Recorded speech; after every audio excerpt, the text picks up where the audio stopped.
We're watching the station covering all of the DMV. This is DC News Now. Hi, everyone. Thank you so much for joining us for DC News Now at 9. I'm Susan Tran. Chris Flanagan has the night off. From a Georgia peanut farmer to the longest living president, former President Jimmy Carter died on Sunday.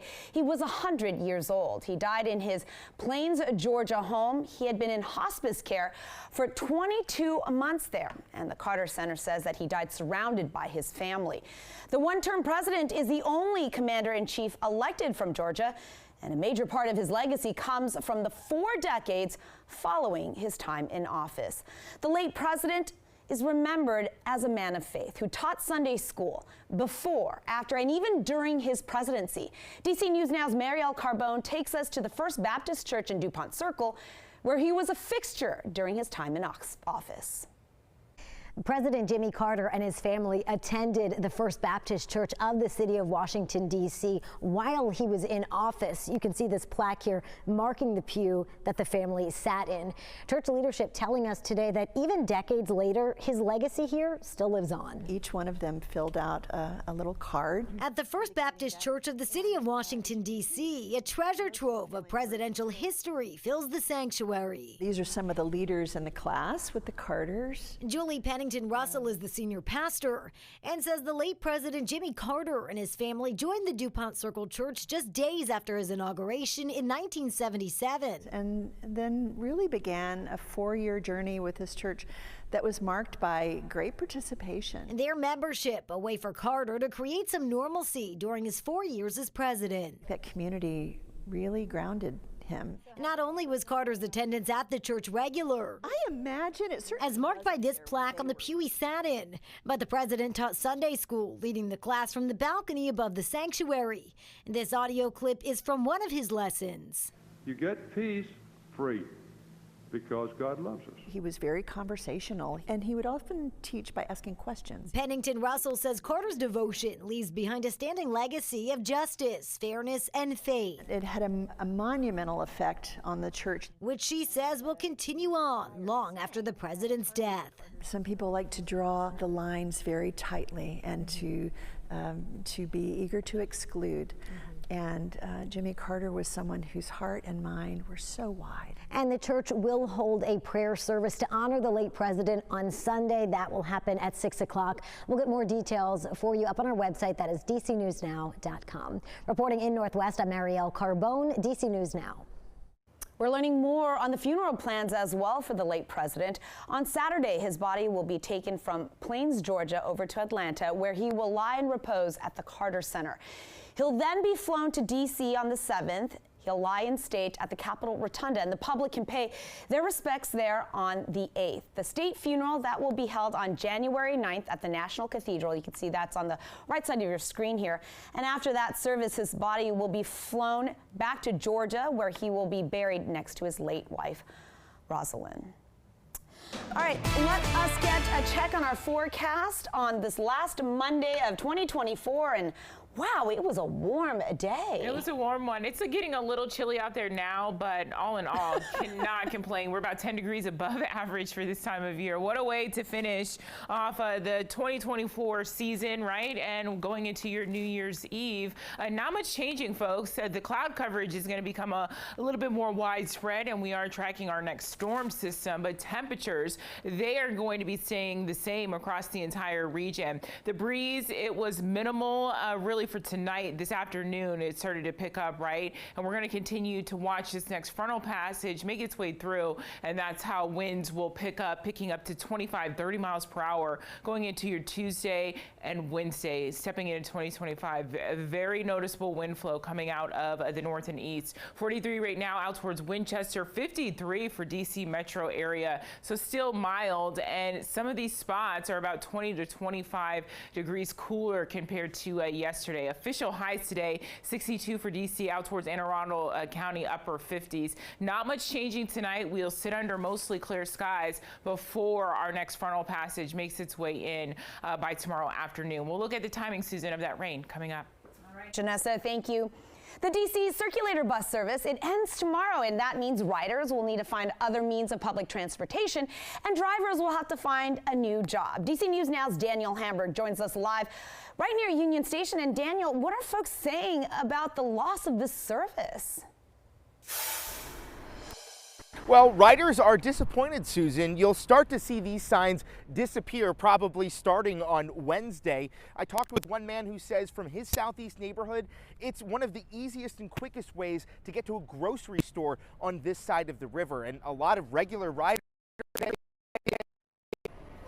For 19 years, many Washingtonians have relied on the DC circulator to get them from point A to point B. Every day I'm up here, coming every day, traveling for self-employed and also the Union Station for meet and greet, family members that come visit. But after Tuesday, the red buses won't be on DC streets anymore. A big loss, because now I got to transfer. Even sometimes you don't have enough to get on the train, you got to get on the bus.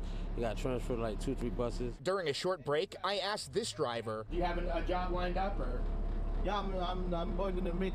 He's starting with Metro in the new year, but not every driver was able to secure a job there. I met a woman today. She has to apply for a job and be on unemployment. She's an elderly woman. She's been with the company for 17 years. Elijah Drake is visiting his brother from New York, but he's a transit enthusiast. I sure am. Spending his remaining time in D.C. riding every route that's still operating. I'm riding this because it's a moment of somber because I heard how many bus operators are losing their jobs, and I just want to give that last bit of support. Metro bus route adjustments have been made to accommodate former circulator riders, which will remain in place through July when the Better Bus Network redesign is launched. All right, Daniel Hamburg there having a little difficulty with the transmission. But what we do know is that the D.C. Council passed a bill at the end of October in order to use money from selling circulator buses as well as equipment to help compensate all of those bus drivers. Let's stay in D.C. now, where police are investigating a deadly stabbing in DuPont Circle. And take a look. You can see the area here is roped off as police investigated. We're waiting to get more information from police, and we're going to bring you the very latest as soon as we get those details. Over in Northeast D.C., police are searching for a man wanted in a deadly shooting. Police just released this photo of the suspect. The shooting happened earlier tonight on Benning Road right near 18th Street. If you have any information, police want to hear from you. New tonight, a state and federal investigation into some DMV car dealerships accused of overcharging people, in some cases by thousands of dollars. DC News Now's Max Marcilla has the details from this new lawsuit.